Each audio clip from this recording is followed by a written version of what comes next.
Hello friends, welcome to S Kumar IAS. This is your friend Saurav from IIT Delhi. We are running this absolutely free initiative to simplify your civil services preparation. और अगर आप लोगों को इन video से थोड़ा बहुत भी फ़ायदा होता है तो प्लीज़ हमारे चैनल को सब्सक्राइब कीजिए, इन वीडियोस को ज़्यादा से ज़्यादा लोगों तक शेयर कीजिए और इनको लाइक भी कीजिए। अगर आप हमारे चैनल को सपोर्ट करना चाहते हैं तो हम वीडियो के डिस्क्रिप्शन में यूपीआई लिंक देंगे जिस पे आप कंट्रीब्यूट भी कर सकते हैं।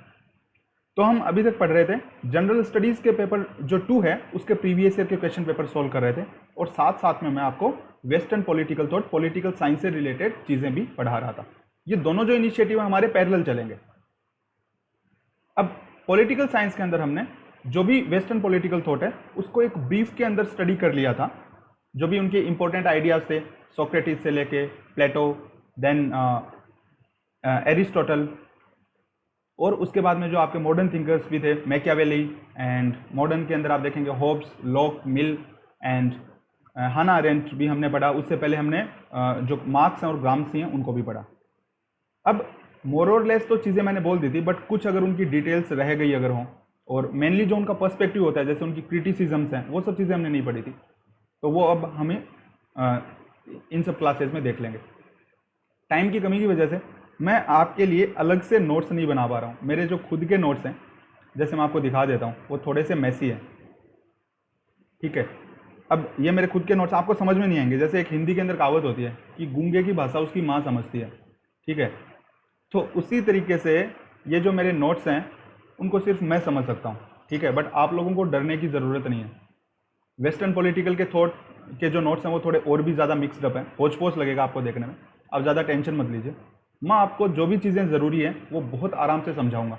अगर आपको समझ में नहीं आए कोई भी चीज़ तो आप कमेंट बॉक्स में क्वेश्चन पूछ लीजिए, मेरी पर्सनल गारंटी है मैक्सिमम 48 घंटे के अंदर अंदर मैं उसको सोल्व कर दूंगा, आपको तुरंत आंसर कर दूंगा, ठीक है। तो आपको बिल्कुल भी डरने की ज़रूरत नहीं है कि भैया किस तरीके के नोट्स हैं, होच पोच हैं। ये मुझे बहुत अच्छे से समझ में आते हैं, मेरे को देखते ही एकदम क्लियर हो जाते हैं सब, ठीक है। तो और वेस्टर्न पॉलिटिकल थॉट के बाद के जो नोट्स हैं वो थोड़े मतलब अरेंज्ड भी हैं, थोड़े से सिस्टमेटिक भी हैं। इसके अंदर काफ़ी आइडियाज़ थे तो आपको देखने में एकदम जम्बल्ड लगेगा, but no need to worry, I will explain you everything very precisely and very comfortably, okay. और इसके अंदर यही है कि वेस्टर्न पॉलिटिकल थॉट जो है उसमें काफ़ी सारे आइडिया, जैसे अलग अलग स्कॉलर्स उसके बारे में क्या कहते हैं, ये बहुत ज़रूरी हो जाता है क्रिटिकल एनालिसिस के लिए, ठीक है। सो विदाउट मच डिले अब रोज़ जितना भी टाइम मिलेगा 15-20 मिनट, आधे घंटे, मैं कुछ ना कुछ चीज़ें पढ़ाता रहूँगा। जैसे कुछ फ्रेंड्स ने रिक्वेस्ट किया कि थ्योरी के बारे में भी पढ़ाइए, पॉलिटिकल थ्योरी। सो उसके बाद जो पॉलिटिकल थॉट है उसके बाद हम पॉलिटिकल थ्योरी ही स्टार्ट करेंगे, ठीक है। So let's start. हमने सबसे पहले जो सोक्रेटिस है उनको देख लिए थे। प्रीवियस ईयर के क्वेश्चन को अगर हम देखें, ये बहुत एक ज़रूरी चीज़ होती है। तो अब क्या आपको क्या करना है, जो पीछे वाले मैंने नोट्स हैं उसकी पीडीएफ अवेलेबल करवा दी आपको, वेस्टर्न पॉलिटिकल थॉट है उसकी, ठीक है। वही पीडीएफ के अंदर अभी मैं जो पॉइंट्स छूट गए थे वो ऐड करवा दूंगा, आप उन्हीं पॉइंट्स को उस पीडीएफ में ऐड कर लीजिएगा, तो आपके वेस्टर्न पॉलिटिकल थॉट के मैक्सिमम नोट्स हो जाएंगे, ठीक है। और आप कोई रेफरेंस बुक अलग से पढ़ते हैं, ओपी गोबा और वो, तो आप वो भी कर सकते हैं, ठीक है। बट आई थिंक कि उतने ज़्यादा क्वेश्चंस आते नहीं है सब थिंकर्स में से, और मेन चीज़ें हम कवर कर लेंगे, ठीक है। उसके बाद भी अगर आप चाहें कि कुछ चीज़ छूट गई हो, आप समझना चाहते हैं, आप उसको कमेंट बॉक्स में लिख दीजिए, हम उसको एक्सप्लेन कर देंगे, मैं अलग से वीडियोस बना दूंगा आपके लिए, ठीक है। सो जो प्लेटो थे, अब मैं पूरा प्लेटो को एक्सप्लेन नहीं करूँगा। सोक्रेटिस, प्लेटो, एरिस्टोटल, जो लोग फर्स्ट टाइम इस वीडियो को देख रहे हैं वो लोग पहले हमने 2 वीडियोज़ बनाए वेस्टर्न पॉलिटिकल थॉट के ऊपर, उनको देख लीजिए तो आपको सब चीज़ें समझ में आ जाएंगी। सोक्रेटिस से लेके हाना अरेंट तक सब समझ में आ जाएगा। अब हम सिर्फ जो चीज़ें फिल करनी रह गई हैं बीच में, सिर्फ वही चीज़ें एक्सप्लेन करूंगा। मैं दोबारा से नहीं बताऊंगा प्लेटो आइडियलिस्ट था और ये सब चीज़ें था, भाई पहले बता दिया ना यार, टाइम क्यों खराब करना है, ठीक है।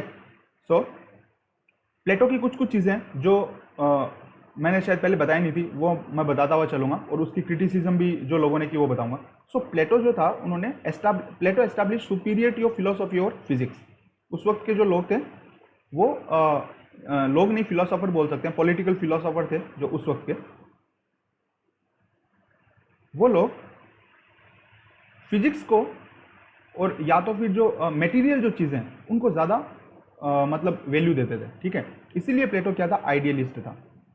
प्लेटो का कहना था भाई इंसान, आइडिया इज रियल, ठीक है। तो आइडिया इज रियल जब होता है तो क्या होता है, established superiority of philosophy over physics. Physics में क्या होता है, आइडिया नहीं होते भाई, डेरिवेशन होता है, मैथमेटिक्स होती है, और फिलोसॉफी में क्या होता है, आइडियाज होते हैं, ठीक है। और ही एस्टैब्लिश्ड पर्पज ऑफ फिलोसॉफी, भाई फिलोसॉफी ठीक है सुपीरियर है, क्यों सुपीरियर है, क्योंकि फिलोसॉफी का जो पर्पज होता है, फिलोसॉफी का जो पर्पज होता है वो क्या होता है, positive change in the society.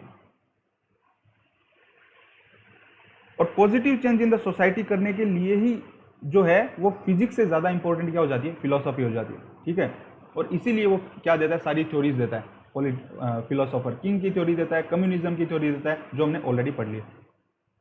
और जो प्लेटो पे प्रीवियस ईयर के क्वेश्चन अगर हम उनको देखें तो ये चीज़ें पूछी हुई है। 15 के अंदर पूछा है कि भाई enemy of the open society है प्लेटो, क्यों है, क्योंकि प्लेटो क्या कर देता है, ओपन सोसाइटी में फ्रीडम होती है ना, प्लेटो तो सारी फ्रीडम ही खत्म कर देता है। थ्योरी ऑफ एजुकेशन के अंदर आप देखोगे कैसे सेग्रीगेशन कर देता है, कम्युनिज्म के अंदर कैसे कर देता है, मैन ऑफ गोल्ड कॉपर और, ठीक है, मैन ऑफ गोल्ड सिल्वर और कॉपर, 3 के अंदर बांट देता है, ठीक है। तो इस तरीके से वो क्या करता है, ओपन सोसाइटी का बहुत बड़ा एनिमी है, ये इसका क्रिटिसिज्म है। तो एक क्वेश्चन इस पे आया था। देन प्लेटो पे एक जनरल क्वेश्चन था कि प्लेटो का जो इन्फ्लुएंस है वो वेस्टर्न पॉलिटिकल थॉट पे, वो भी हम देखेंगे। 2007 में कम्युनिज्म पे आया था, थ्योरी ऑफ कम्युनिज्म पे, 2006 पे थ्योरी ऑफ स्टेट पे आया था, 5 में भी थ्योरी ऑफ स्टेट पे आया था, 2004 में थ्योरी ऑफ एजुकेशन पूछी है, और 2003 में थ्योरी ऑफ कम्युनिज्म। सो हाल ही में बहुत ज़्यादा क्वेश्चन डायरेक्टली प्लेटो से नहीं पूछे गए, स्टिल लेट अस सी। सो जो हाँ, प्लेटो का अगर पर्सपेक्टिव देखें हम एज ए थिंकर, कि भी पर्सपेक्टिव क्या था प्लेटो का, ठीक है। बाकी सब चीज़ें मैं मान के चल रहा हूँ, आपने ऑलरेडी वो दोनों वीडियो देखें तो आपको पता है, ठीक है। सो जो चीज़ें मैं रिपीट कर रहा हूँ बार बार ताकि आपको कंफ्यूजन नहीं हो। सो जो चीज़ें फील करनी है मैं सिर्फ वो बताऊंगा। प्लेटो को फादर ऑफ पॉलिटिकल फिलोसॉफी कहते हैं, आपको पता है पहले से। प्लेटो जो है वो क्या करता है, आइडियलिस्ट होता है, यूटोपियन, आइडियलिस्ट, रेडिकल। रेडिकल का मतलब होता है भाई होलसेल चेंज चाहता है प्लेटो।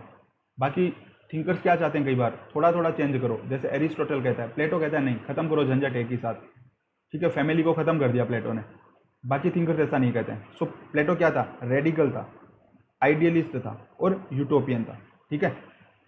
और जो प्लेटो की फर्स्ट मतलब प्लेटो की जो क्रिटिसिज्म है वो क्या क्या है, कि प्लेटो क्या था, फर्स्ट फासिस्ट था।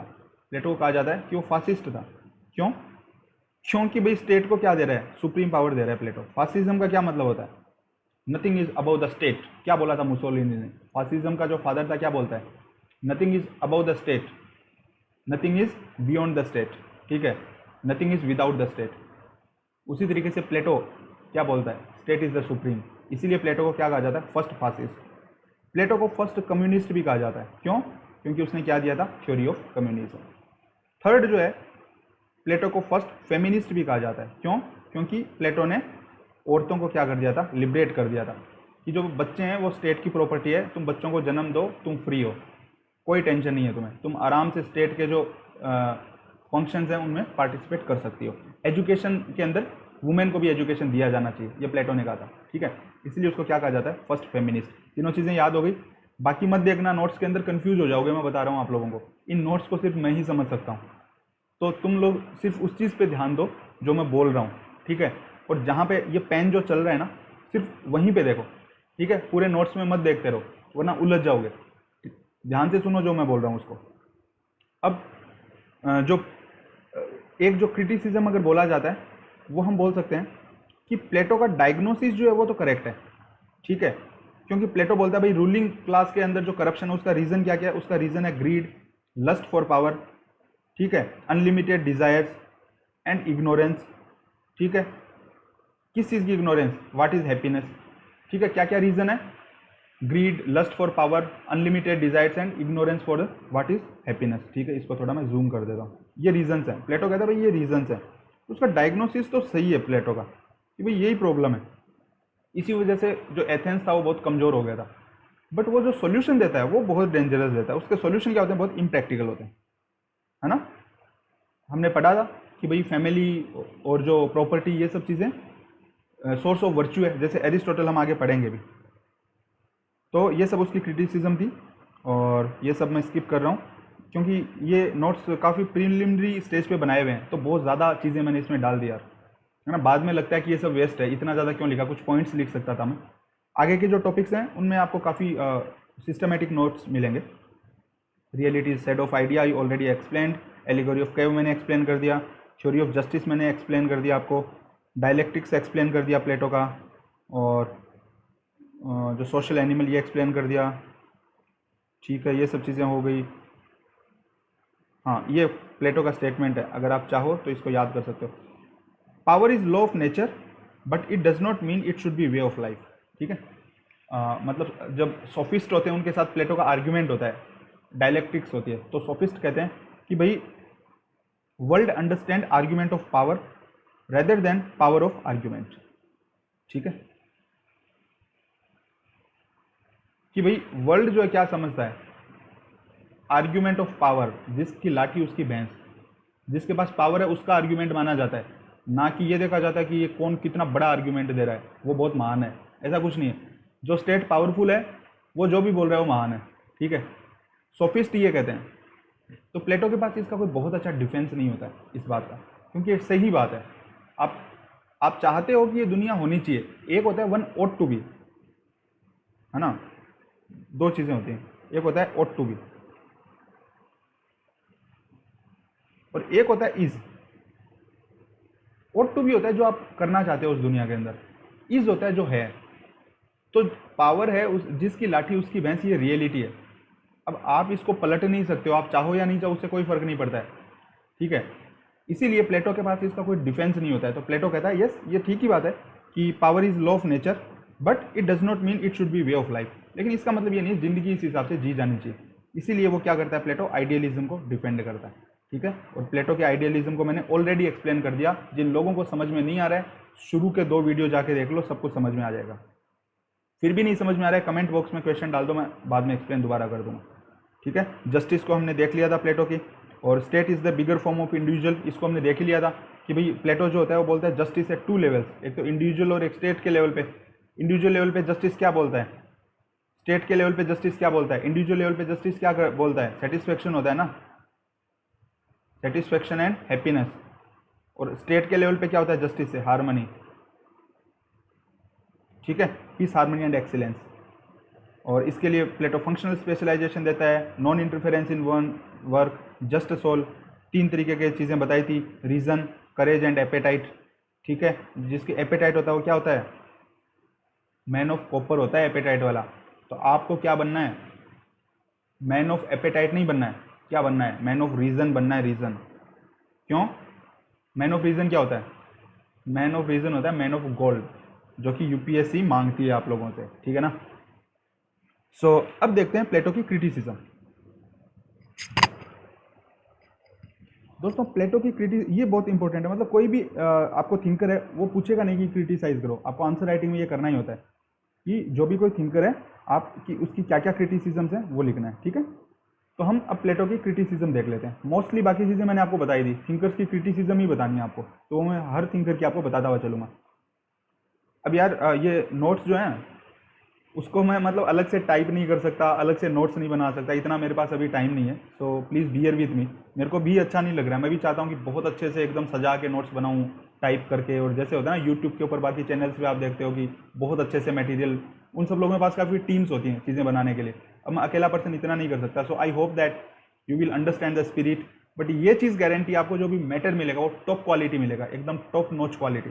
ठीक है, जितना भी वर्क करना पड़ता है, भले ही मैं जनरल स्टडीज़ के आपके लिए बना रहा हूँ, पेपर सोल्व कर रहा हूँ, भले ही मैं पॉलिटिकल साइंस पढ़ा रहा हूँ, जो कुछ भी आपको इस चैनल पे मिलेगा वो आपको एकदम टॉप क्लास मिलेगा। ठीक है, उसके अंदर कोई भी कॉम्प्रोमाइज़ नहीं किया जाएगा, क्वालिटी के अंदर कोई कॉम्प्रोमाइज़ नहीं किया जाएगा। ठीक है, so I hope that you will appreciate that. So criticism जब हम पढ़ रहे हैं प्लेटो की, पहली है कि प्लेटो है मेरिटोक्रेटिक रेदर देन डेमोक्रेटिक। क्यों मेरिटोक्रेटिक है भाई, उसकी थ्योरी ऑफ एजुकेशन देख लो यार, पता लग जाएगा क्यों मेरिटोक्रेटिक है। 3 डिवीजन में बांट दिया ना उसने। मैन ऑफ गोल्ड को बोल रहा है क्या बनना चाहिए, फिलोसोफर किंग बनना चाहिए, प्लेटो बोल रहा है। ठीक है, तो इसका मतलब क्या हो गया, मेरिट पे डिपेंड हो गया ना। डेमोक्रेसी थोड़ी है कोई कुछ भी कर सकता है, नहीं कर सकता। तो पहला क्रिटिसिज्म है मेरिटोक्रेटिक। दूसरा है सेबाइन का क्रिटिसिज्म। सेबाइन कहता है कि प्लेटो जो है उसकी थ्योरी बैड पॉलिटिक्स और बैड साइकोलॉजी, ठीक है। अब इसको याद कर लो क्यों है ना, कि सेबाइन कहता है कि भाई कोई भी आदमी है, अगर आप उसको फोर्स करो जिंदगी भर के लिए कोई काम करने के लिए, वो चीज़ सही नहीं है। क्यों? क्योंकि कोई भी सिस्टम फुल प्रूफ नहीं है। अब तुम theory of philosopher king, theory of जो एजुकेशन के थ्रू लोगों को छांट रहे हो, पता लगा किसी को मैन ऑफ गोल्ड बोल दिया आपने, वो मैन ऑफ कॉपर निकला बाद में, उसके अंदर एपेटाइट जाग गई, है ना। कई लोग होते हैं ना बाद में खराब हो जाता है। तो ऐसा नहीं कि भाई उसके बाद में कोई सिस्टम ही नहीं है कि उसको दोबारा नहीं आ सकता। प्लेटो वन वे है, एक बार मैन ऑफ गोल्ड बन गया तो बन गया बस वो, ठीक है। प्लेटो जो है रिफॉर्म में भरोसा नहीं करता, ठीक है ना। इसीलिए लाइफ टाइम प्लेटो का जो थ्योरी है वो लाइफ टाइम के लिए। तो सेबाइन बोलता है ये बैड साइकोलॉजी है और बैड फिलोसॉफी है, बैड पॉलिटिक्स भी है। प्लेटो को ये सब चीज़ें नहीं आती, प्लेटो बहुत ज़्यादा आइडियलिस्ट है। प्लेटो की जो थ्योरी है वो इंडियन वर्ना सिस्टम है उसके नज़दीक है। जैसे गांधी जी जो थे, जिस चीज़ के सपोर्टर थे, उसके काफ़ी पास में प्लेटो की जो थ्योरी है। और थ्योरी ऑफ एजुकेशन हमने पढ़ लिया था, स्टेट स्पॉन्सर्ड एजुकेशन होना चाहिए, नो सेक्स डिस्क्रिमिनेशन होना चाहिए, फिल्ट्रेशन सिस्टम होना चाहिए, और those states are best govern where rulers are reluctant to govern rather than eager to govern, ठीक है। ये किस लिए होता है? क्योंकि उनके अंदर क्या नहीं होगा, लस्ट फॉर पावर नहीं होगा, ठीक है। इसीलिए तो लस्ट फॉर पावर किस में होता है? मैन ऑफ एपेटाइट में होता है, ठीक है ना। इसीलिए प्लेटो ने क्या दिया? थ्योरी ऑफ एजुकेशन दिया। ये क्वेश्चन है तो ऐसे मैं आपको जस्ट बता रहा हूँ, ठीक है। थ्योरी ऑफ एजुकेशन से आप क्या करोगे? आप पता लगा लोगे कि इसमें पावर की लस्ट नहीं है, ठीक है। कौन मैन ऑफ रीजन है? जो मैन ऑफ रीजन होगा उसमें पावर की लस्ट नहीं होगी। अब उसमें अगर लस्ट की पावर उसमें लस्ट नहीं होगी पावर के लिए, ठीक है, तो वो क्या चाहेगा कि यार मैं रूल नहीं करूं। बट प्लेटो कहता है एक्चुअल में उसी आदमी को रूल करना चाहिए जिसकी इच्छा रूल करने की नहीं हो, क्योंकि जो मैन ऑफ रीजन होगा वो एकदम हैप्पीनेस की तलाश करेगा, पावर की तलाश नहीं करेगा। समझ में आ गई ना बात? प्लेटो क्या कहता है? Goal of life is happiness. वही बेसिक पॉइंट है, उसी के आसपास सब थ्योरीज घूमती है। I hope this is clear. Plato की थ्योरी ऑफ कम्युनिज्म हमने बहुत अच्छे से पढ़ ली थी। फैमिली और उसको वो दोनों को ख़त्म कर देता है। क्रिटिकल इवेल्यूएशन आप बोल देते हैं कि प्लेटो जो है उसका डायग्नोसिस जो करेक्ट है, बट उसका प्रेस्क्रिप्शन है वो खतरनाक है, ठीक है। और एरिस्टोटल है उसका ग्रेटेस्ट डिसाइपल भी और बेस्ट क्रिटिक भी है, ठीक है। तो वो बोलता है कि ये हमने ऑलरेडी पढ़ लिया था कि फैमिली और प्रॉपर्टी हैं वो टाइम टेस्टेड इंस्टीट्यूशन है और वो यूज़फुल हैं, इसलिए उनको उनसे लोगों को डिप्राइव नहीं करना चाहिए। Property source of corruption but also source of virtue, ये सब एरिस्टोटल ने बोला हुआ है। Property motivates for hard work, property source of charity and stability, family source of emotional stability and time tested institution. Plato's ideas are hardly progressive. और Aristotle कहता है कि भाई प्लेटो के आइडिया वो हार्डली प्रोग्रेसिव हैं और ये दोबारा हमें बारबेरियनिज्म की तरफ ले जाएंगे। अगर आप फैमिली को खत्म कर दोगे तो एरिस्टोटल कहता है हम बारबेरियन बन जाएंगे, ठीक है। सो लॉ और ordinance can't be mightier than the knowledge, explain, ठीक है। ये अगर क्वेश्चन है तो क्या बोलोगे आप? इसमें क्या पूछ रहे हैं? थ्योरी ऑफ फिलोसोफर किंग पूछ रहे हो, क्यों बोल रहे हैं? क्योंकि फिलोसोफर किंग को वो क्या देता है? एब्सोल्यूट पावर्स देता है। प्लेटो क्या देता है फिलोसोफर किंग को? एब्सोल्यूट पावर देता है ना। तो लॉ और ordinance can't be mightier than the knowledge. समझ में आ गई ना बात आपको कि भाई जो फिलोसोफर किंग है उसके पास सुप्रीम पावर होती है, तो वो जो डिसाइड करेगा वो लॉ है ना। हम जो बनाते हैं वही रूल है। लोग कहते हैं ना माई लाइफ माई रूल, उसी तरीके से फिलोसोफर किंग जो बोलता है वो रूल है। रूल्स के अनुसार फिलोसोफर किंग नहीं चलेगा, फिलोसोफर किंग है वो रूल बनाएगा। बट उसके बाद भी प्लेटो आगे जो है वो लूप होल रखेगा। प्लेटो कहता है फिलोसोफर किंग भी किस चीज़ को वायलेट नहीं कर सकता? कॉन्स्टिट्यूशन को वायलेट नहीं कर सकता। और वो कॉन्स्टिट्यूशन कौन बना रहा है? खुद प्लेटो बना रहा है। इसका मतलब प्लेटो जो है वो सबसे ज़्यादा ज्ञानवान आदमी है। प्लेटो का ये बोलना है कि भाई मैं सबसे ज्ञानी हूँ, मैं जो बोल रहा हूँ उसको फिलोसोफर किंग भी वायलेट नहीं कर सकता है। बाकी फिलोसोफर किंग पे और कोई लिमिट नहीं है, और कोई रूल नहीं है, और कोई भी नॉलेज नहीं, ठीक है। लिमिट जो है प्लेटो जो है वो अल्टीमेट फिलोसोफर है, प्लेटो का यही कहना है। क्योंकि फिलोसोफर किंग भी कॉन्स्टिट्यूशन को चेंज नहीं कर सकता, उसके अनुसार उसको चलना पड़ेगा, बाकी उस पर कोई भी रूल नहीं है। सो प्लेटो ये हो गया। एरिस्टोटल, ये सब एरिस्टोटल की चीज़ें हमने पढ़ी थी, ये भी ऑलरेडी मैंने आपको बता ही दिया था। एरिस्टोटल कंजर्वेटिव था और वो कंजर्व करता है कस्टम और ट्रेडिशन को। Golden mean is golden rule. और good shouldn't be sacrificed for the best, ये एरिस्टोटल के आर्ग्यूमेंट्स हैं। और एरिस्टोटल कहता है कॉमन सेंस जो है वो ज़्यादा ज़रूरी है, ruler should be worldly wise rather than wise in the world of ideas. और एरिस्टोटल है वो फादर ऑफ कॉन्स्टिट्यूशनलिज्म भी है। क्यों है? क्योंकि उसने थ्योरी ऑफ कॉन्स्टिट्यूशन दिया था मोर देन 58 कॉन्स्टिट्यूशंस को स्टडी करके। एरिस्टोटल कहता है collective wisdom of the ages should not be neglected, and Aristotle बोलता है law is reason without passions. ठीक है, एरिस्टोटल लिमिटेड गवर्नमेंट और रूल ऑफ लॉ को सपोर्ट करता है। लिमिटेड गवर्नमेंट इसलिए, polity is the best practicable बोला था ना एरिस्टोटल ने, neither it should be monarchy neither it should be oligarchy. ठीक है, तो वो दोनों ही बुरी चीज़ें हैं। रोल जो है, जो पॉलिटी है वो बेस्ट है। ठीक है, golden mean is the golden rule और लिमिटेड गवर्नमेंट, मतलब फिलोसोफर किंग को क्रिटिसाइज किया था एरिस्टोटल ने कि भाई गवर्नमेंट है वो लिमिटेड होनी चाहिए, अनलिमिटेड पावर नहीं होना चाहिए। सो रूल ऑफ लॉ को सपोर्ट करता है। क्यों सपोर्ट करता है? क्योंकि collective wisdom of the ages, जो कॉन्स्टिट्यूशन बनाया गया है, जो लोगों ने बैठ के डिसाइड किया है, उसको क्वेश्चन नहीं किया जाना चाहिए, ये एरिस्टोटल का कहना है। तो एरिस्टोटल रूल ऑफ लॉ के लिए बोलता है, लिमिटेड गवर्नमेंट के लिए बोलता है, इसीलिए फादर ऑफ कॉन्स्टिट्यूशनलिज्म भी एरिस्टोटल को कहा जाता है। और एरिस्टोटल का कहना है law is reason without passion. इसका सिंपल सा मतलब है कि भाई जो कॉन्स्टिट्यूशन बोल रहा है उसके अनुसार काम को करना है, जो आपका मनमर्जी चल रही है, पैशंस है, उसके अनुसार काम को नहीं करना है। और जो रूलिंग क्लास है वो आर्बिट्रेरी नहीं हो सकती, ये अगेन रूल ऑफ लॉ है, उसी को दोबारा से बोल रहे हैं। और इनफैक्ट प्लेटो भी जो है वो अपनी जो सेकंड बुक है द लॉज, प्लेटो की एक बुक और है, हमने अभी सिर्फ द रिपब्लिक पढ़ी थी, बट जो प्लेटो की सेकंड बुक है द लॉज, उसमें प्लेटो इस चीज़ को मानता है, एरिस्टोटल के इस आइडिया को कंसीड करता है कि रूल ऑफ लॉ होना चाहिए, है ना। उसमें वो फिलोसोफर किंग जो है उसके आइडियाज़ के एक हिसाब से थोड़ा सा उससे हट के वो इस चीज़ को मानता है कि यस, जो रूल ऑफ लॉ है वो होना चाहिए और रूलिंग क्लास आर्बिट्रेरी नहीं हो सकती है। सो हम ये बोल सकते हैं Aristotle's ideal state is Plato's second best, है ना।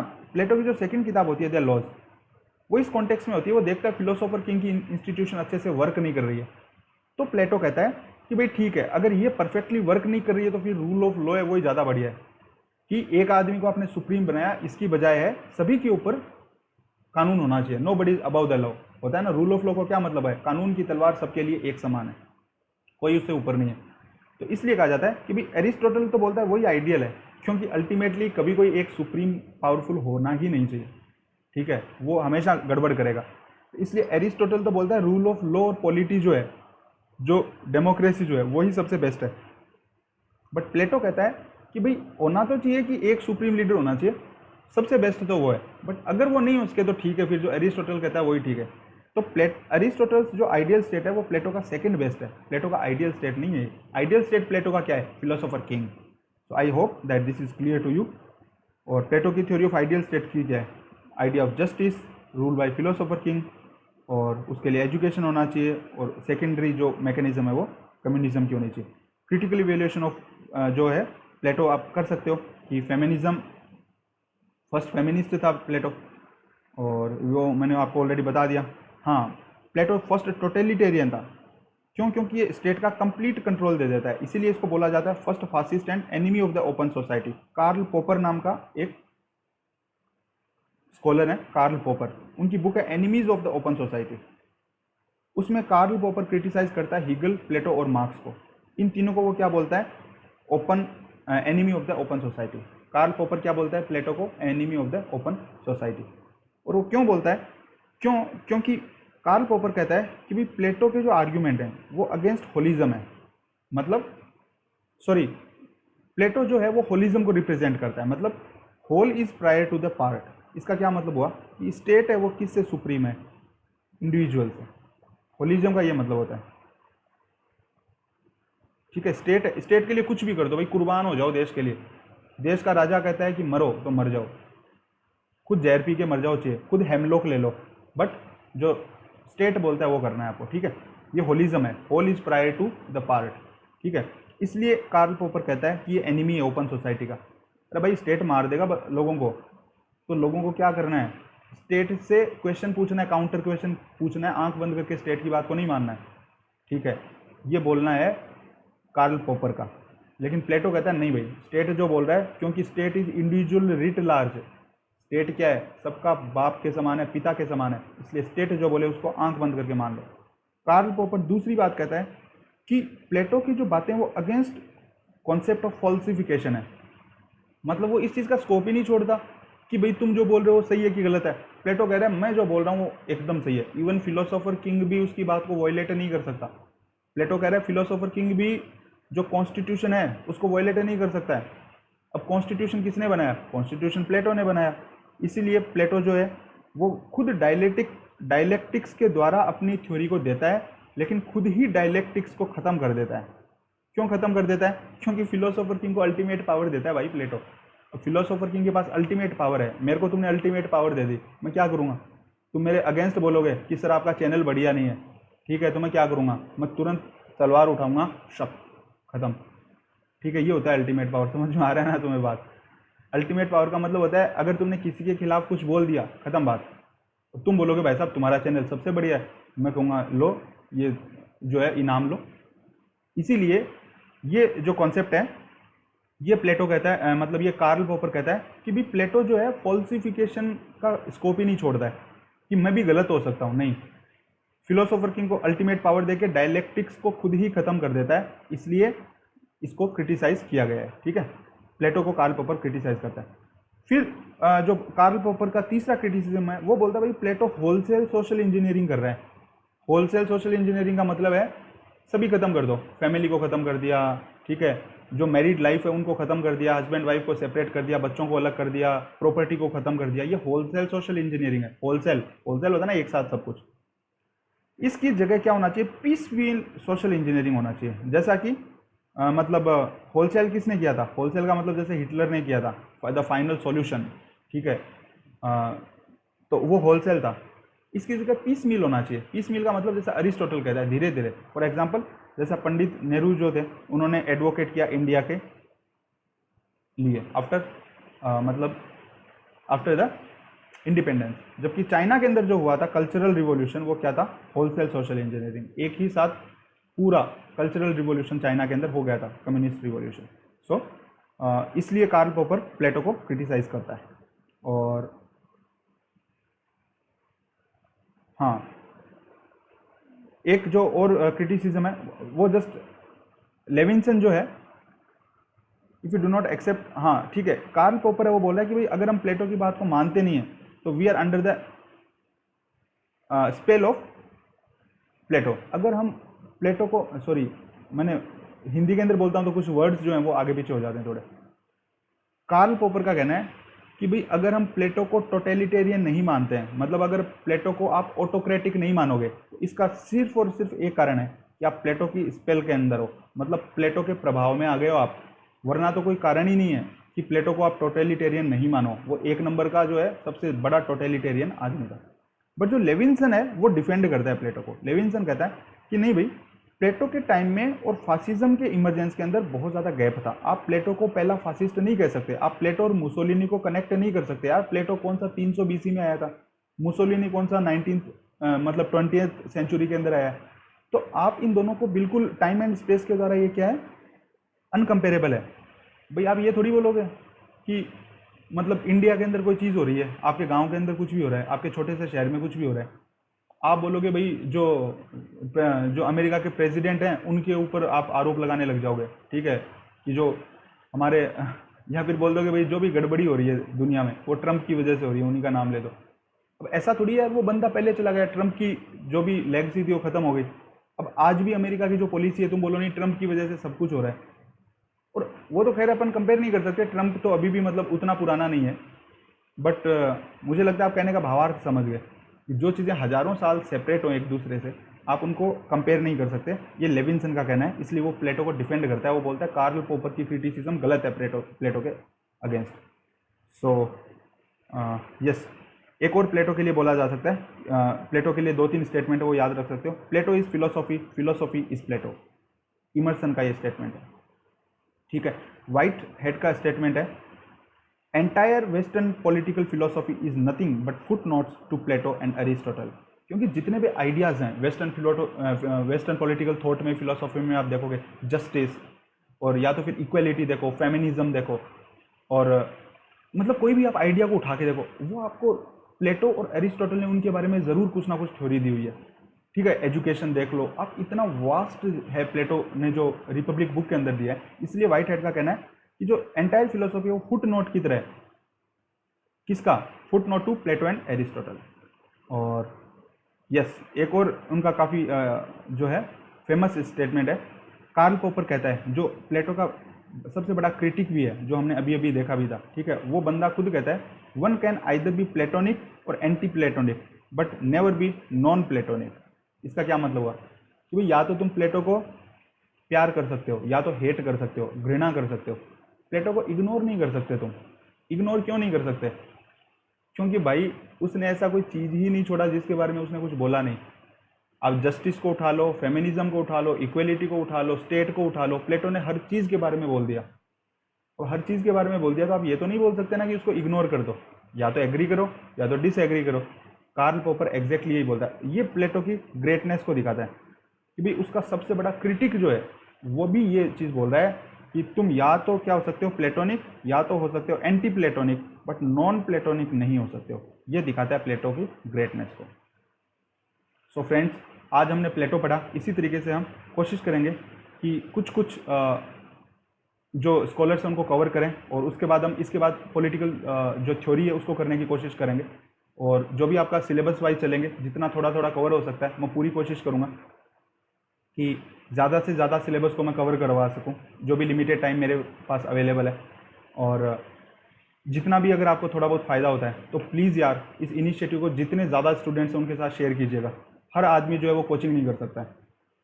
और मैं आपको एक चीज़ की गारंटी देता हूँ कि नोट्स हैं वो थोड़े से मैस्ड अप आपको लग सकते हैं, या फिर नोट्स जो है नोट्स की जो स्ट्रक्चर हो सकता है समझ नहीं है, बट आपको जो कंटेंट है वो टॉप क्वालिटी कंटेंट मिलेगा। This is my personal guarantee.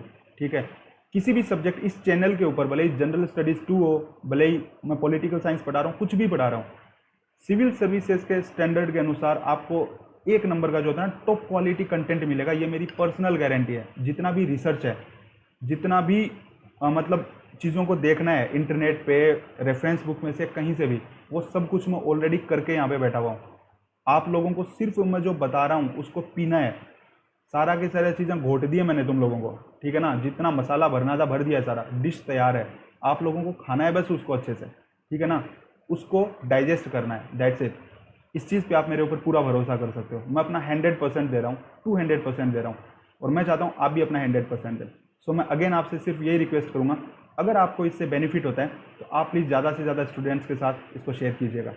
So thank you so much for connected. I will come with the new videos. Till that time, stay connected and work hard. Thank you so much.